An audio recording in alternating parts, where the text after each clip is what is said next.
How can computers beat the best chess players in the world, yet be worse conversation partners than a 2-year-old child? How can robots put together hundreds of cars a day, yet not be able to shovel your sidewalk?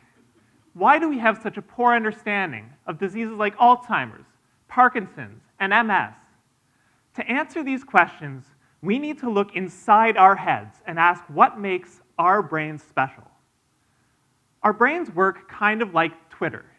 Each neuron listens to hundreds or thousands of other neurons, and if they're excited, then it'll get excited too. And when it does, it fires a spike, exciting more neurons.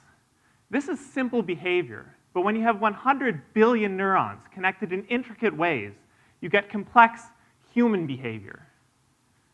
Researchers have taken inspiration from the brain to get computers to do many cool things, from translation to finding cats in YouTube videos. The problem is, normal computers don't communicate using spikes. So people developed more brain-like computers, called neuromorphic computers. Rather than having one central processor, like your laptop, neuromorphic computers have thousands of little processors, each doing the job of a few neurons.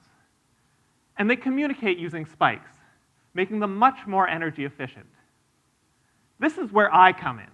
How do we get neuromorphic computers to do smart, brain-like things?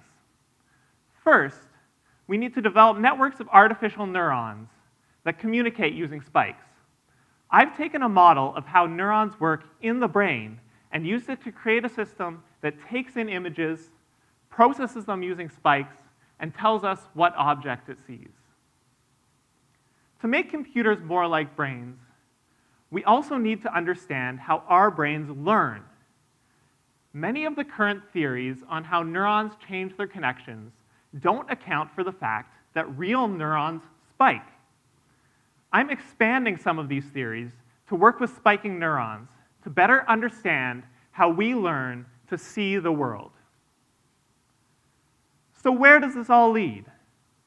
On the one hand, we get smarter, more energy-efficient computers, bringing revolutionary technologies like self-driving cars and household robots one step closer. On the other hand, by testing these hypotheses about how our brains work, we can shed light on everything from child development to diseases like Alzheimer's.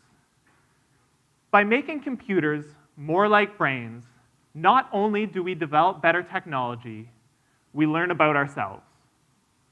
Thank you.